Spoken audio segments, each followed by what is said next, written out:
Hello everyone, welcome to my YouTube channel fit mother with special child. आप सभी लोगों ने एक बात तो सुनी ही होगी कि पैसा ही पैसे को खींचता है। ये चरित्रार्थ कहीं तो सत्य है ही। तो इसी को लेकर के आज हम आगे बढ़ते हैं। जब पैसा पैसे को खींचता है तो क्यों ना खुशियों से खुश होकर के रहा जाए। खुशियां ही खुशियों को समेटती हैं। अगर आप उदास रहेंगे तो उदासीन वैसे ही वातावरण देखते हैं। होता क्या है ना कि जिस कलर का आप चश्मा लगाते हैं वैसे ही आपको चीजें नजर आती हैं। अभी हमको ये सब देखना है कि हम किस कलर का चश्मा लगाएं, हम खुश रह रहे हैं या हम दुखी रह रहे हैं। अपने एक वातावरण में झांकिए, क्या क्या चीजें आपके जीवन में आपको दुखी कर रही हैं। आप कहेंगे हमारा बच्चा। जब ऊपर वाले ने आपको ऐसा बच्चा दिया है तो उसके साथ में ये नियति मान करके आपको खुश रहना होगा। जब आप खुश रहेंगे तो अपने बच्चों को भी, अपने परिवार को भी खुश रखने के तरीके तलाश करेंगे। अब ये कहेंगे कि खुशियां पैसे से नहीं खरीदी जाती। नो डाउट ये सत्य है कि खुशियां पैसे से नहीं खरीदी जाती। इसको अपने अंदर ही देखना पड़ता है कि हम किस बात से लेकर खुश हैं। कोई बच्चा होता है वो अच्छे मार्क्स ला के खुश होता है, किसी के घर में नया फ्रिज होता है वो उसमें खुश होता है, किसी ने नया प्लॉट खरीदा है वो उसमें खुश रहता है, किसी ने बहुत अच्छी सब्जी बनाई है, आज पनीर की सब्जी बनाई है वो उसमें खुश है। डिपेंड करता है कि आपका क्राइटेरिया क्या है। छोटी छोटी बातों में खुश होना सीखिए, वरना ये दुनिया बड़ी जालिम है, जीने नहीं देती आपको। खुश रहिए, अपने परिवार को भी खुश रखिए।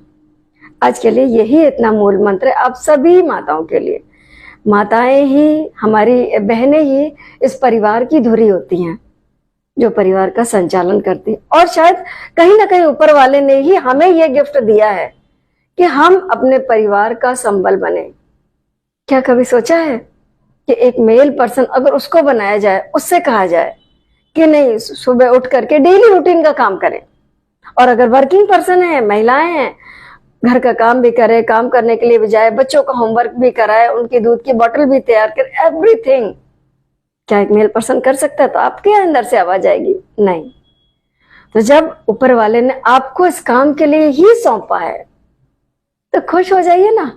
क्या जाता है, करना तो है ही आपको। खुश होकर के करिए, क्या दिक्कत हो रही है? आप ये कहेंगे अरे मैडम खुश होना इतना आसान नहीं है।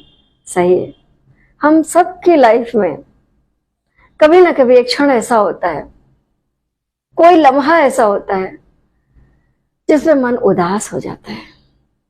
जरूरी नहीं है कि उस उदासी की चादर को ओढ़ करके आप हफ्तों निकाल दें, बिल्कुल नहीं।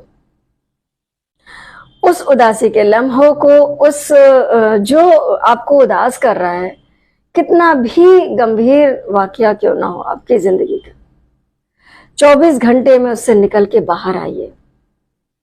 अगर आपने उदासी की चादर को ओढ़ लिया, नहीं नहीं हमारे यहाँ तो इसकी डेथ हो गई, उसका डेथ हो गई, अब हम कैसे जिए? नहीं, किसी के जाने से जिंदगी नहीं खत्म होती। जीना आपका अधिकार है। और सुसाइड करने की बात रही, वो तो बुज़दिल लोग करते हैं। आपके आगे आपका परिवार है। अरे संघर्ष ही करना तो जी के क्यों ना कीजिए। क्या जरूरत है कि आप मौत को गले लगा लें?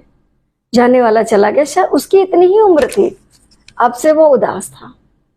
ऊपर वाले को जो पर्सन गए हैं उनकी बहुत ज्यादा जरूरत थी, इसलिए वो हमको छोड़ करके चले गए। मत उदास होइए, आप अपने लिए जिए। कहीं निकल जाइए एकांत में, किसी को साथ में नहीं रखिए। और सबसे बड़ी चीज, मोबाइल को तो बिल्कुल नहीं रखना है।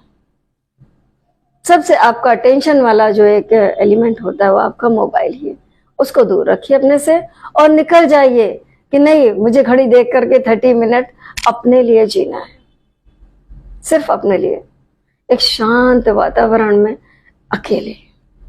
और देखिए आपके जो भी समस्याएं हैं उसका निराकरण 95% और कहीं कहीं तो 100% मिलता ही मिलता है। ट्रस्ट करिए मुझ पे। आपके जितना अक्लमंद कोई नहीं हो सकता। ये सोच करके नहीं मुझे ही सब कुछ करना है, और देखिए कितनी जल्दी आप समस्याओं से बाहर आते हैं। तो आप सभी लोग बहुत बहुत और बहुत खुश रखिए। अपने लिए खुश रहेंगे तो आपकी ही सेहत में इम्प्रूवमेंट होगा, आपका परिवार खुश होगा, आपके बच्चे खुश होंगे। तो आपको खुश रहना है अपनों के लिए, अपने स्वयं के लिए। तो मिलते हैं नेक्स्ट वीडियो में। Till then bye bye, take care and stay healthy.